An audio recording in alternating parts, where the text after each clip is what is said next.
Imagine the man celebrated globally as the ultimate symbol of peace and equality. The icon whose very name brings up images of nonviolent resistance, spiritual purity, and universal love for humanity. Now, imagine learning that in his youth, he held deeply racist views against Black Africans, actively campaigning to segregate them from his own people. Imagine discovering that he later fiercely defended the Hindu caste system against the very people crushed at the bottom of it. And imagine learning that in his final years, he slept naked with his teenage grandnieces in bizarre experiments of celibacy, completely ignoring the outrage of his closest allies. The space between the mythologized saint we are taught about in school and the deeply complex, often disturbing reality of the human being is staggering.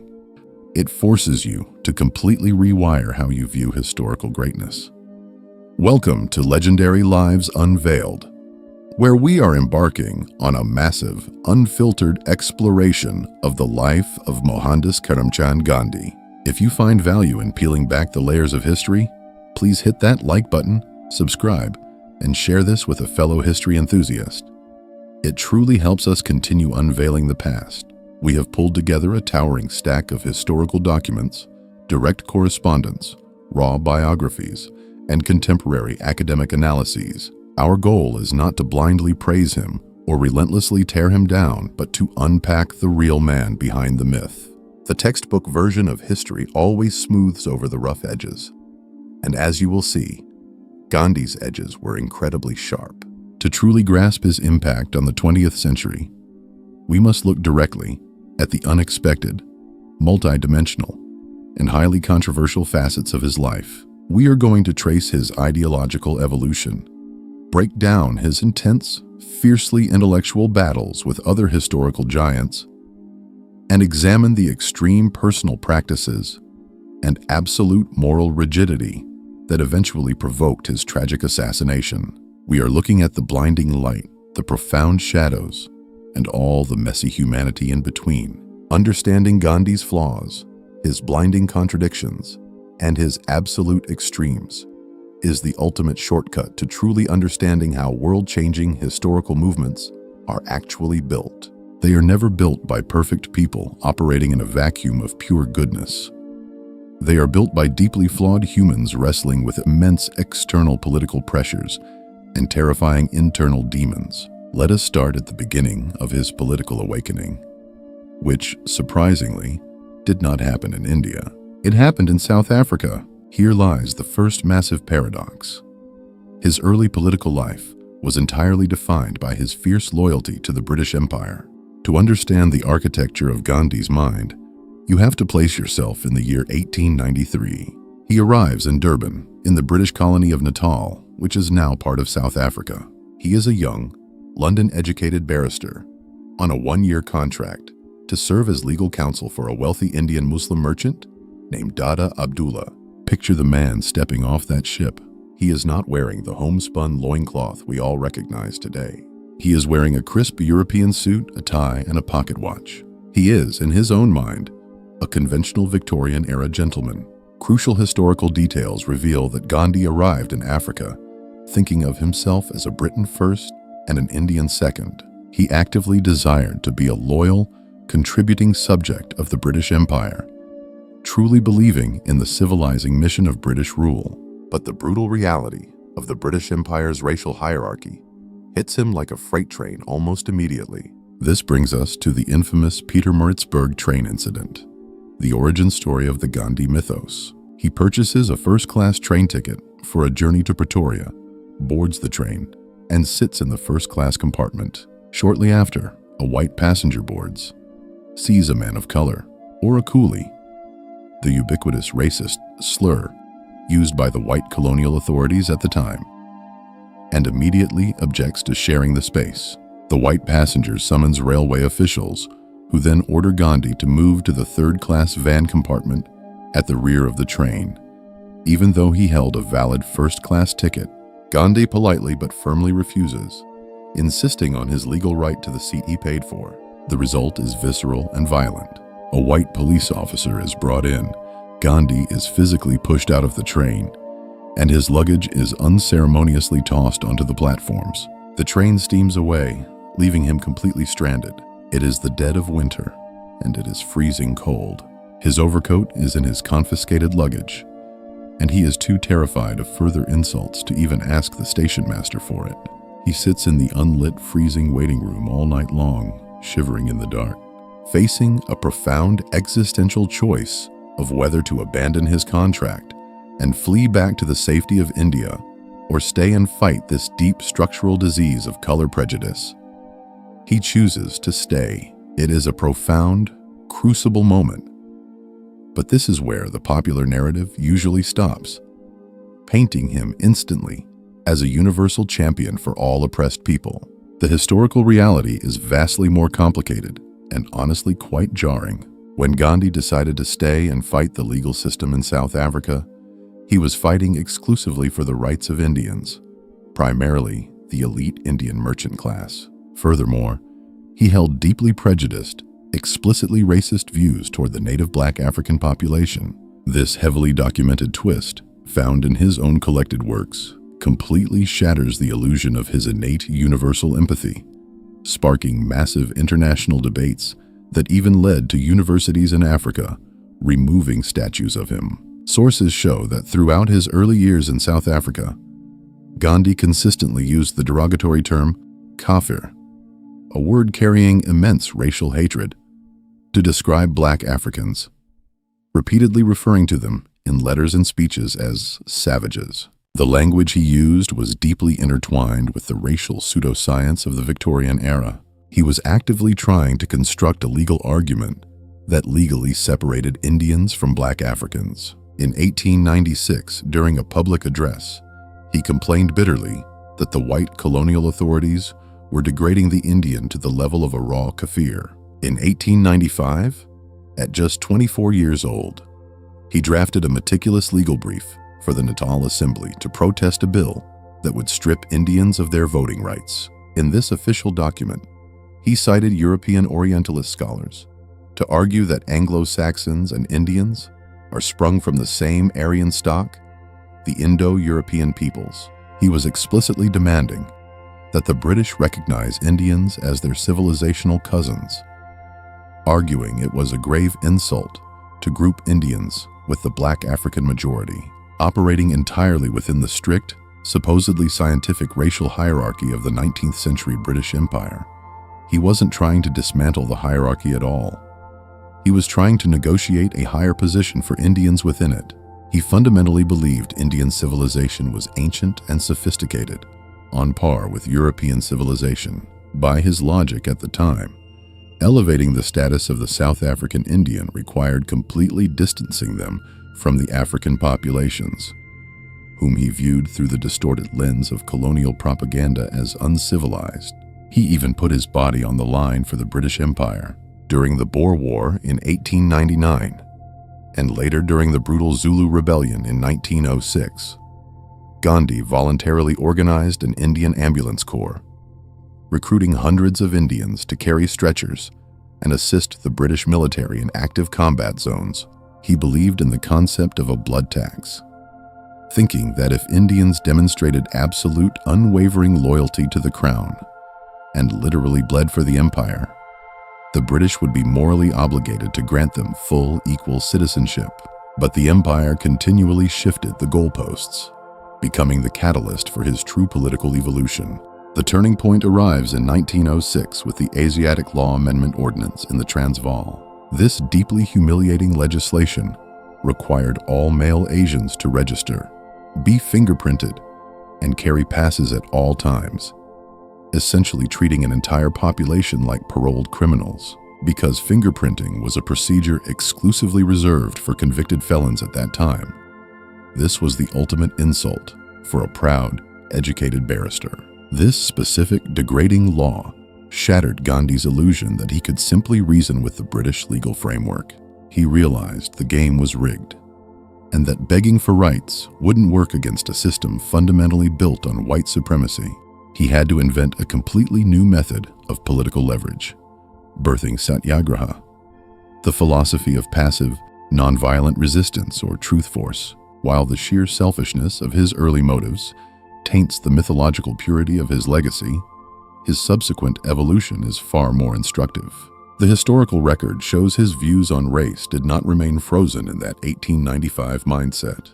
Over 21 years in South Africa, spending time in brutal colonial prison systems and literally suffering alongside Africans, his perspective underwent a slow, painful shift.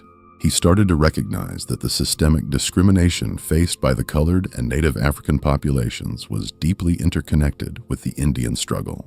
By the time he left South Africa in 1914, his use of racial slurs had largely vanished, and he formed a meaningful friendship with John Dube, a pioneering black leader instrumental in founding the movement that would become the African National Congress. By 1931, during a speech at Oxford University, he stood before an elite British audience and stated that the mighty English look quite pygmies before the mighty races of Africa, explicitly refuting his earlier writings. Radical, universal empathy had to be painfully learned, old prejudices unlearned, and his worldview forged in the fire of confronting his own complicity in the imperial system.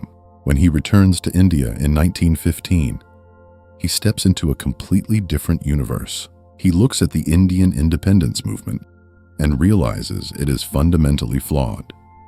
As it was mostly wealthy English-speaking lawyers in upper-class clubs debating constitutional law with the British, Gandhi realizes that to defeat the largest empire in human history, you had to completely rebuild the society from the ground up. This realization is a cornerstone of Purna Swaraj, or complete self-rule. He argued that if the British left, but India remained violently divided by caste, impoverished by rural decay, and entirely economically dependent on Western industrialization, that wasn't true liberation. It would just be changing the color of the masters while the systemic exploitation continued. To prevent this, he designed the constructive program, a massive 18-point socio-economic agenda, and a grueling blueprint for daily living. It required activists to focus on deeply unglamorous work: village sanitation, adult education, the empowerment of women, the aggressive removal of the social stigma of untouchability, and forging communal unity. At the very center of this agenda was khadi, hand-spun, hand-woven cotton cloth, concluding that India needed local, sustainable, decentralized development. He viewed Western-style mass industrialization as inherently violent, inevitably leading to the exploitation of the poor. The British Empire extracted raw Indian cotton at dirt-cheap prices, shipped it to industrialized mills in England, and sold the manufactured clothes back to Indians at a massive markup, destroying India's indigenous weaving industry. By telling every single Indian to spin their own thread, Gandhi launched a direct decentralized attack on the economic foundation of the British Empire, building a parallel society like a political Trojan horse. He made the spinning of khadi a mandatory requirement for anyone wanting to be a member of the Indian National Congress, forcing the wealthy, English-educated urban politicians to do manual physical labor. If a wealthy barrister has to sit in the dirt and spin thread, sweating just like a poor agricultural laborer, it instantly destroys the colonial and caste narratives of superiority. Gandhi explicitly admitted in 1934 that breaking the idleness of the people through khadi would make them listen, allowing him to weave a unified national consciousness and build an unbreakable network of trust across thousands of disconnected villages. But this grand attempt to unite the masses through the constructive program was about to hit a massive, seemingly immovable wall, igniting the most intense, consequential, and intellectually thrilling rivalry in modern Indian history. This grand attempt to unite the masses through the constructive program collided with a massive, seemingly immovable wall, igniting the most intense, consequential, and intellectually thrilling rivalry in modern Indian history. The great debate between Gandhi and Dr. B.R. Ambedkar. To understand the political DNA of modern India, You absolutely must understand this monumental clash of titans. While Gandhi was trying to unite the entire subcontinent under one umbrella to fight the British, Dr. Ambedkar was fighting a desperate two-front war. Ambedkar was a brilliant Columbia and London School of Economics educated scholar and the formidable leader of the Dalit community. These were the people relegated to the very bottom of the Hindu caste system, subjected to unimaginable degradation and treated as untouchables. Ambedkar recognized that while they were fighting the British colonialists, the more immediate, daily tyranny his people faced was the deeply entrenched oppression by upper caste Hindus. Their fundamental beliefs were diametrically opposed in how they viewed reality. Gandhi actually supported the traditional Hindu caste system, known as the Varna system, in its idealized ancient form.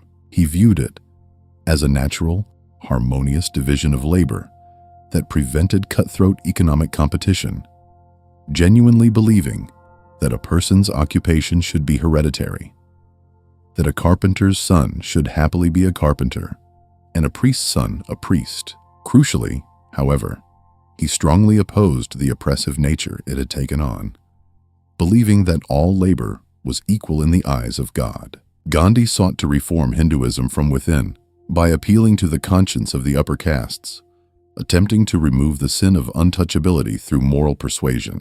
He even tried to rebrand the untouchables, renaming them Harijans, which translates to children of God. Dr. Ambedkar categorically rejected every single premise of Gandhi's approach. His stance was uncompromisingly anti-caste, brilliantly arguing that the caste system wasn't just a benign division of labor, it was a violent division of laborers. It was a rigid, unnatural, airtight hierarchy designed to hoard power and wealth at the top while extracting forced labor at the bottom. Ambedkar believed that untouchability wasn't just a glitch or a corruption in an otherwise perfect Hindu system.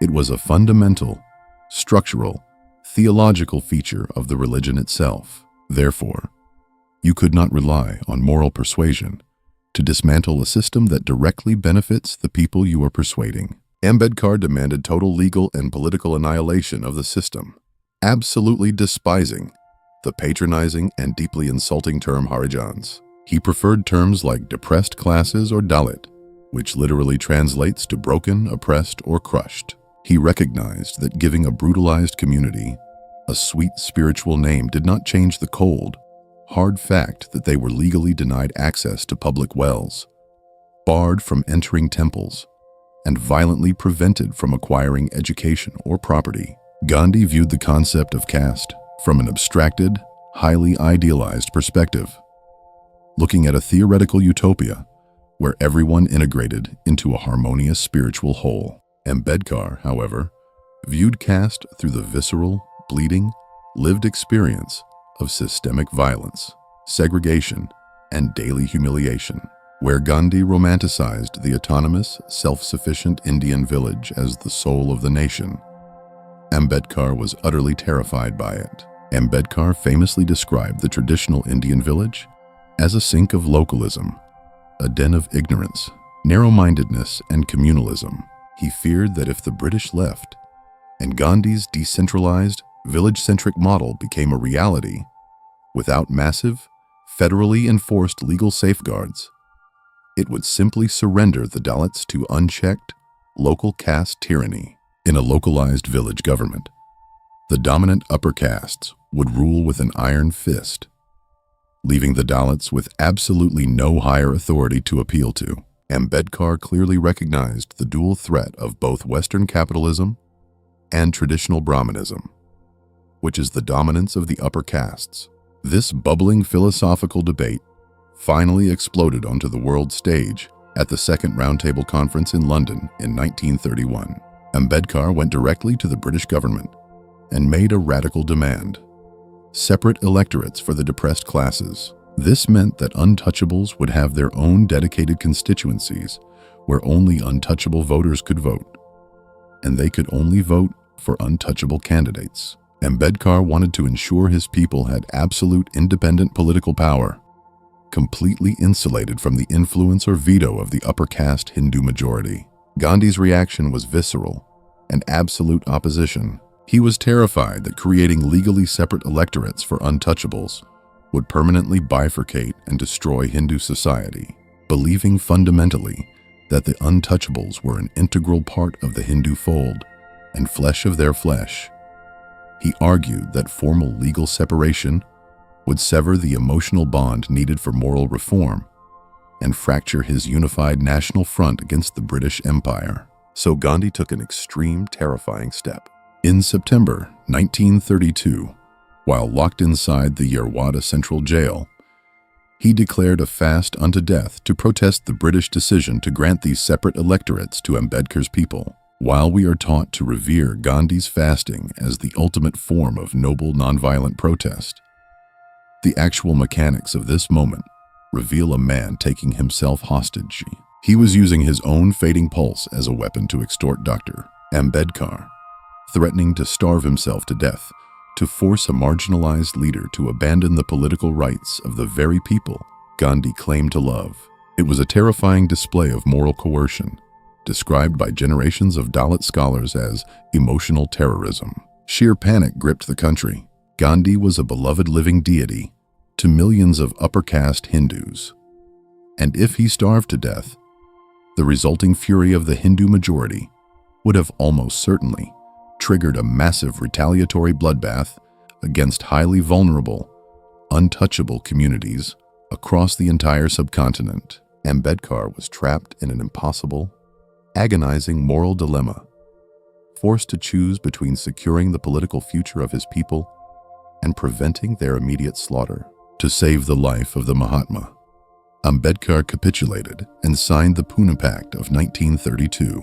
The mechanics of this new agreement changed India forever. Ambedkar had to abandon the demand for separate, independent electorates in exchange for reserved seats within the general Hindu electorate. This meant that while a certain number of political seats were guaranteed for Dalit candidates, the entire Hindu population in that district, including the massive upper caste majority, got to vote for them. The profound structural consequence was that Dalit candidates still needed the votes of the upper caste majority to win. They could never be too radical or truly challenge the status quo, because if they did, the upper caste would simply vote for a more compliant, passive Dalit candidate. Ambedkar realized with bitter clarity that the Pune Pact ensured Dalit politicians would always remain dependent on and subservient to upper caste political parties. It is an overwhelming tragedy of two brilliant men locked in a brutal zero-sum battle over the methodology of freedom. Gandhi's emotional, religious, moral framing was the only thing powerful enough to mobilize the sheer mass of humanity needed to break the British Empire. Yet, it was Ambedkar's cold, rational, rights-based constitutional framing that actually provided the blueprint for a modern democracy. As he went on to become the chief architect of the Indian Constitution, true emancipation requires both the spiritual, moral awakening of a society and the cold, unyielding steel of constitutional legal protection. But Gandhi's absolute reliance on moral awakening, his deep, unshakable belief that he could solve massive structural political crises through sheer personal willpower and bodily purity, brings us to the most controversial, bizarre, and shocking chapter of his entire life. The Brahmacharya experiments. His relentless pursuit of absolute, uncompromising purity led him to practices that horrified his closest friends, alienated his allies, and bordered on the inexplicable. In traditional Hinduism, Brahmacharya is often translated simply as celibacy or chastity, typically associated with the student's phase of life. But for Gandhi, it meant the complete, total control over all human senses, with the ultimate focus on the total eradication of sexual desire in both action and thought. Taking the formal vow in 1906 at 37 years old while still married to his wife, Kasturba, he believed sexual desire was the ultimate gross material distraction. He wrote extensively that even married couples should live as though unmarried, engaging in sex strictly for procreation and eventually abandoning it entirely to conserve vital energy for serving humanity. He believed that by completely subduing his sexual urges Through an extreme form of self-denial, he would accumulate an immense, almost supernatural spiritual power within his body called soul force. For decades, he practiced strict dietary restrictions, fasting, and physical discipline. But to understand the extreme experiments, we must fast forward to the late 1940s. Gandhi is in his late 70s, and his lifelong companion, Kasturba, passed away in a British prison in 1944. India is standing on the brink of independence, but the dream is turning into a nightmare as the subcontinent tears itself apart in horrific neighbor-on-neighbor religious violence between Hindus and Muslims. The country is spiraling into civil war, and in direct response to this massive geopolitical crisis, Gandhi initiates his final extreme tests. Starting around 1946, Gandhi begins the practice of sleeping naked in the same bed with young women from his personal entourage. This included his personal physician, Sushila Nair, and most shockingly, his own dependent teenage grandnieces, Manu and Abha. It is a profound shock to the system to read the primary accounts of this absolute, indefensible practice. His reasoning was deeply rooted in a warped ontology. He claimed he was executing the ultimate test of his own spiritual resolve, wanting to prove he was fundamentally free from even the deepest subconscious stirrings of sexual arousal. He genuinely believed that if he could achieve this state of perfect, flawless purity while in close physical contact with young women, the accumulated soul force would radiate from him like energy, giving him the divine power necessary to step into the burning streets and stop the communal riots. The staggering hubris of this logic is undeniable. He was literally equating the complete suppression of his own biological urges with his ability to control the violent societal urges of millions of people. Viewed through the lens of power dynamics, this was a massive, grotesque abuse of power. A globally revered man, worshipped by millions as a living deity, was using young, dependent, incredibly vulnerable women as mere props and human thermometers for his own spiritual ego trip. The power imbalance was astronomically wide, sparking explosive outrage from his closest inner circle. Gandhi did not do this in secret. He was entirely open about it, writing about it in his letters and discussing it in prayer meetings as his absolute moral duty. But the reaction from those who loved and supported him was absolute devastation. Sardar Vallabhbhai Patel, one of the most powerful political leaders in India and his closest lieutenant, wrote a scathing letter calling the practice adharma, fundamentally immoral, and a violation of cosmic order. Several dedicated members of his personal staff resigned in utter disgust, and 2 editors of his own newspaper, the Harijan, flat out refused to print the sermons where he attempted to publicly justify these acts. Even his own flesh and blood, his son Devdas Gandhi, protested fiercely. Devdas wrote a deeply painful letter, accusing his father of losing his patience and rationality, stating these bizarre experiments were bringing deep, irreparable shame to the family and the nation. We must center the experience of the women involved. Historical records gathered from his own internal staff paint a highly disturbing picture. These young women were raised in an ashram environment of complete, unquestioning obedience to the Mahatma, their entire lives revolving around serving him. While Gandhi publicly claimed they participated naturally and that he was acting as a sexless mother figure, the evidence suggests a much darker reality where the women were frequently described as confused, listless, suffering from nervous exhaustion, and reluctant. They were placed in an agonizing, impossible position by a man who wielded absolute, unquestionable moral authority over their entire existence. How do you say no to the father of the nation when he says his purity, and therefore the nation's survival, depends on you? This stands as the ultimate historical cautionary tale about the blinding, destructive nature of absolute self-belief. Gandhi's relentless, unyielding pursuit of truth caused him to completely lose sight of basic human boundaries, empathy, and the psychological well-being of the vulnerable people closest to him. His worldview had become so insular, so detached from normal human interaction, that he thought the absence of physical arousal could dictate the fate of a bleeding subcontinent. It highlights the tragic, chilling isolation of absolute power. As he became more universally revered, he became more detached from conventional morality and the counsel of his friends, relying solely on his inner voice. Yet, we must remember he was pushing himself to these extreme, desperate tests precisely because the unified India he had spent 50 years fighting to build was literally burning to the ground around him, pulling us out of the ashram and into the harrowing, blood-soaked reality of 1947. The long-awaited dream of independence arrives, but it arrives shattered. The vision of a united India collapses into the geopolitical nightmare of partition. In August 1947, the British hastily withdraw, and the Indian Empire is aggressively partitioned along religious lines into two newly independent dominions, a Hindu-majority India and a Muslim-majority Pakistan. The borders are drawn arbitrarily by a British lawyer who had barely set foot in the country. What immediately follows is one of the largest, most chaotic, and most violently destructive mass migrations in human history. Over 15 million Hindus, Muslims, and Sikhs are violently displaced from their ancestral homes.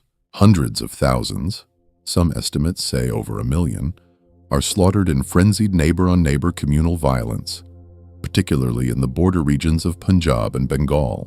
Trains arrive at stations filled entirely with corpses. And while the new political leaders in New Delhi are giving soaring speeches, celebrating independence, and raising the new national flags, Gandhi completely refuses to participate in the festivities.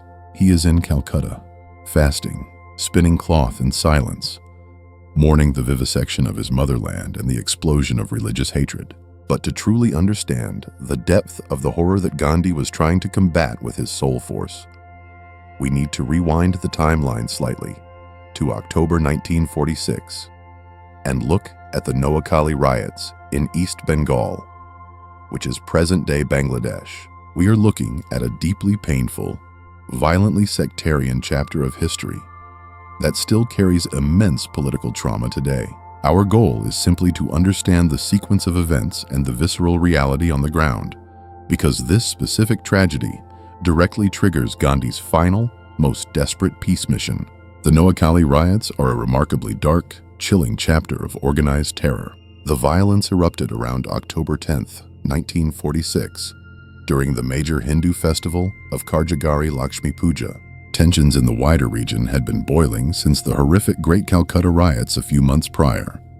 But in the remote, rural delta region of Noakhali, the violence was ignited by weaponized rumors. A specific, terrifying rumor was deliberately spread that a wealthy, prominent Hindu landlord named Rajendra Lal Roy Chowdhury was secretly planning to offer the blood of Muslims instead of goats for a religious sacrifice. This rumor was seized upon and amplified by local political figures, most notably a man named Ghulam Sarwar Hussaini, a former member of the Bengal Legislative Assembly who belonged to a highly revered local Muslim spiritual family. Following a highly provocative, inflammatory speech by Hussaini at a local bazaar, organized armed mobs began systematically attacking Hindu properties across the district. The violence was not random at all. It was targeted and utterly brutal. The mobs advanced on the residence of the landlord, Rajendra Lal Roy Chowdhury. After a desperate day-long siege where his family tried to defend themselves, the mob breached the compound and murdered him. According to the chilling historical accounts from the time, his severed head was presented to Ghulam Sarwar Hussaini on a silver platter. With that high-profile killing, the violence cascaded rapidly across the rural river-crossed landscape. Armed mobs, utilizing boats to navigate the flooded delta, used petrol to systematically burn down Hindu homes, businesses, and ancient temples. The official governmental estimates of the dead vary wildly. Some conservative British reports cite around 200 to 300 fatalities, while other local accounts place the numbers in the thousands. But the true terror of Noakhali wasn't just found in the death toll. It was the deliberate, systematic subjugation and humiliation of an entire minority community. There were thousands of documented cases of forced mass conversions to Islam. Hindu women were abducted in massive numbers, raped, and forced into marriages with their attackers. Hindu men were forced at knife point to recite Islamic prayers, eat beef, and their religious symbols, like the sacred thread worn by Brahmins, were ripped off and desecrated. Around 50,000 Hindus were left marooned, terrified, and starving in the affected areas, completely cut off from the outside world. When the news reaches Gandhi, the apostle of nonviolence responds with what is arguably the most courageous, physically grueling, and dangerous mission of his entire life. He leaves his political allies behind and travels to the remote, inaccessible, hostile rural villages of Noakhali.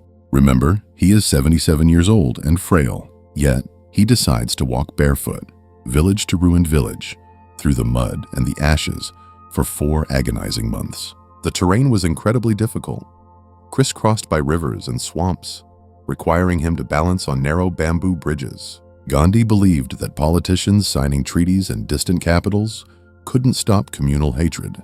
He believed that if he could physically walk into the heart of the darkness and rekindle basic human neighborliness in these devastated villages, it would serve as an undeniable moral example for the entire burning nation.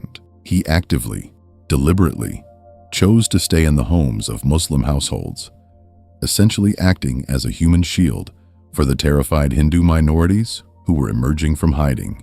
He was sitting in the living rooms of the majority community, eating with them and looking them in the eye, demanding that they personally guarantee the safety of their Hindu neighbors. He was putting his philosophy of nonviolence into the most extreme, dangerous crucible imaginable.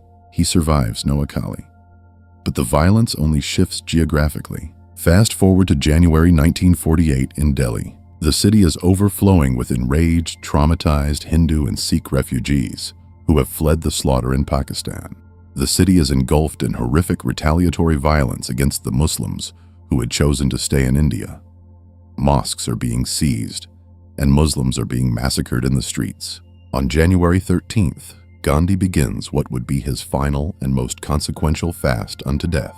He publicly states he will only take food when he is absolutely satisfied that there is a genuine reunion of hearts of all communities in Delhi.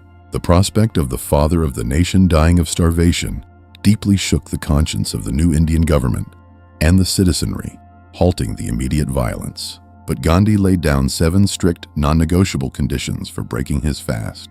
These included allowing a major annual Muslim fair at a local shrine to take place without harassment, forcing Hindu refugees to restore over 100 mosques in Delhi that they had violently converted into homes or temples, ensuring Muslims could travel freely and safely on the trains, and preventing any economic boycott against Muslim-owned businesses. He is using the absolute last reserves of his fading life force to demand structural, absolute protection for the Muslim minority in a Hindu-majority state. There is a massive, incredibly controversial paradox woven into this final fast, and it is the catalyst for his downfall.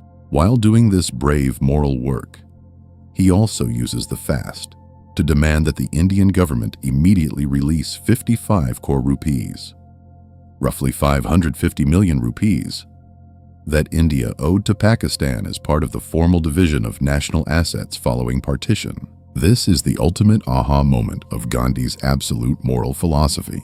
The Indian government, led by his own devoted disciples, Prime Minister Jawaharlal Nehru and Deputy Prime Minister Vallabhbhai Patel, had deliberately frozen these funds. The newly formed nations of India and Pakistan were already shooting at each other, engaged in a brutal war over the disputed territory of Kashmir. Patel and Nehru argued with absolute cold logic that handing 55 crore rupees to Pakistan in the middle of a war was strategic suicide, as the money would just be used to buy bullets and artillery to kill Indian soldiers. This is where Gandhi's absolute uncompromising morality collides violently with the messy reality of statecraft. Gandhi didn't care about the military strategy. He believed a debt was a sacred debt, a legal obligation that had to be honored regardless of geopolitical reality, and that withholding the money was morally corrupt. He leveraged his fast, threatening his own death, to force the democratic Indian government to yield, cornering Nehru and Patel by his moral authority to release the funds to Pakistan. Put yourself in the shoes of a Hindu refugee on the streets of Delhi in 1948. You have just lost your home, your family members have been murdered in Pakistan, and you are starving in a refugee camp. And the father of your nation is threatening to starve himself to death to force your government to fund the enemy army. To many Hindus, Gandhi's insistence on paying an enemy state during wartime wasn't saintly.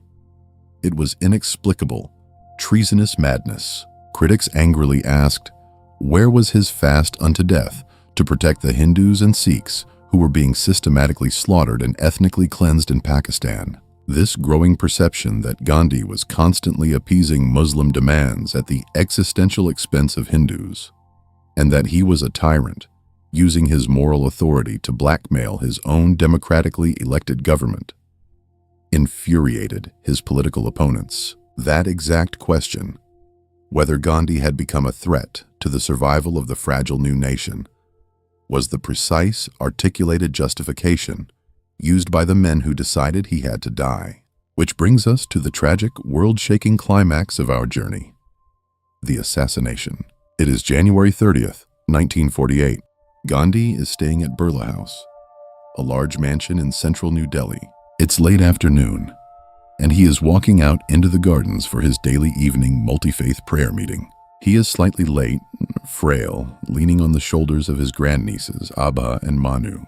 As he approaches the raised platform, a 35-year-old man in a khaki jacket steps out from the dense crowd. His name is Nathuram Godse. Godse steps directly into Gandhi's path, bows his head, and folds his hands in a traditional Hindu gesture of respect. Manu tries to wave him away, saying the Mahatma is already late, but Godse pushes her aside. He pulls a black Beretta automatic pistol from his pocket and fires 3 bullets point blank into Gandhi's chest and abdomen. Gandhi falls to the ground, his white shawl blooming with blood. His final words are reportedly, "Hey Ram, the Mahatma, the architect of nonviolence, is dead by violence." Godse didn't just snap. He was part of a deep, highly structured ideological movement. He was a Chitpavan Brahmin from the city of Pune in Maharashtra. The Chitpavan Brahmins were a historically powerful, intellectual, and orthodox elite caste who had once ruled vast swaths of India before the British. And many felt deeply displaced by Gandhi's shifting political power toward a mass grassroots movement. Godse's political DNA was entirely militant. He had a long history of active association with the Rashtriya Swayamsevak Sangh, commonly known as the RSS, a massive right-wing Hindu nationalist paramilitary volunteer organization. He was also deeply involved with the Hindu Mahasabha political party, heavily influenced by the ideology of Vinayak Damodar Savarkar, the intellectual godfather of Hindu nationalism. Godse made absolutely no attempt to flee the scene and was arrested on the spot. Chillingly, he used his subsequent murder trial at the Red Fort in Delhi as a massive public platform to articulate his political philosophy, later published in a book titled Why I Assassinated Mahatma Gandhi. Reading it is deeply unsettling because it isn't the rambling of a lunatic. It is a cold, calculated articulation of an ideological collision. Godse claimed he actually admired Gandhi for his lofty personal character, his asceticism, and his service to the nation, which is why he bowed to him before pulling the trigger. But he believed Gandhi's political philosophy was an existential threat, actively destroying the Indian state. His entire argument centered on the fiery concept of appeasement. He believed that for 30 years, Gandhi's constant accommodations, compromises, and concessions to the Muslim League had emboldened separatism and led directly to the violent vivisection of the motherland. Furthermore, he was completely enraged by Gandhi's final fast in Delhi, viewing the coercive pressure to release the 55 crore rupees to Pakistan during an act of war as the ultimate act of treason. In a crucial part of his court deposition, Godse said he had brooded for days on the atrocities perpetrated on Hindus and felt that India was no longer being run by the force of public opinion or by its elected government, but entirely by Gandhi's arbitrary dictatorial whims. Godse stated to the judge, "I felt that the Indian politics, in the absence of Gandhiji, would surely be proved practical, able to retaliate, and would be powerful with armed forces. No doubt my own future would be totally ruined, but the nation would be saved from the inroads of Pakistan. This is the absolute fatal clash of two completely incompatible visions for independent India. Gandhi envisioned a secular, decentralized republic built fundamentally on religious pluralism, absolute nonviolence, and moral persuasion. Gandhi envisioned a Hindu Rashtra, a muscular, unified, militaristic Hindu nation, genuinely believing that absolute nonviolence was a suicide pact in the face of violent real-world aggression. To Gandhi wasn't a saint, but a dangerous, paralyzing force. He willingly accepted the death penalty, adopting the psychology of martyrdom to destroy the ultimate martyr. But the ultimate irony is found in the immediate aftermath. Gandhi believed that by killing Gandhi, he would awaken and empower the militant Hindu nationalist movement, freeing India to become a militarized state. But the exact opposite happened. The assassination sparked profound, overwhelming revulsion and grief across the entire subcontinent, shocking the nation out of its communal frenzy and halting the violence almost immediately. The Indian government cracked down hard, instantly marginalizing the Hindu Mahasabha and banning the RSS for decades. By martyring Gandhi, Gandhi essentially cemented Gandhi's legacy and achieved the lasting peace and secular consolidation that Gandhi had been desperately fasting for. The bullet made Gandhi immortal and locked Gandhi's ideology out of power for more than half a century. Let us take a deep breath and synthesize this immense, overwhelming journey. We have traced the life of a man who violently defies simple categorization. We started on a freezing train platform in South Africa with a young Victorian imperial loyalist harboring deep racial prejudices, who painfully evolved into the world's greatest architect of mass nonviolent resistance. We saw an organizational genius who tried to unite a massively diverse subcontinent through spinning a wooden wheel. Yet, we also saw how his idealized views on the caste system brought him into fierce, tragic conflict with Dr. Ambedkar and the Dalit movement. We confronted the deeply disturbing reality of his brahmacharya experiments, utilizing vulnerable young women in bizarre, exploitative tests of his willpower.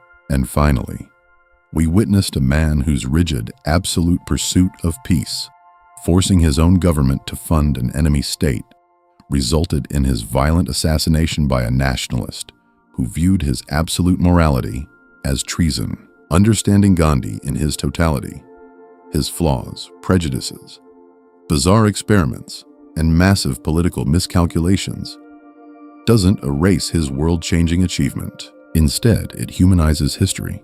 It proves that the moral arc of the universe isn't bent by flawless saints on a higher plane of pure goodness. It is forged by deeply imperfect, struggling human beings who wrestle with their own immense demons, who make terrible mistakes while desperately trying to drag humanity toward the light. As we wrap up this massive exploration, I want to leave you with a final, lingering question to mull over.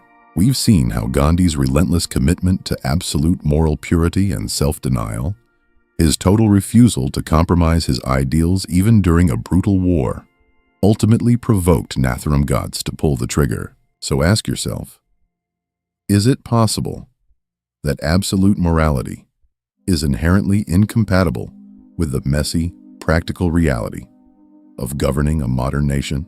If you found this exploration of history's hidden, complex realities as fascinating as we did, please hit the like button, subscribe, and share this audio with someone who loves peeling back the layers of the past.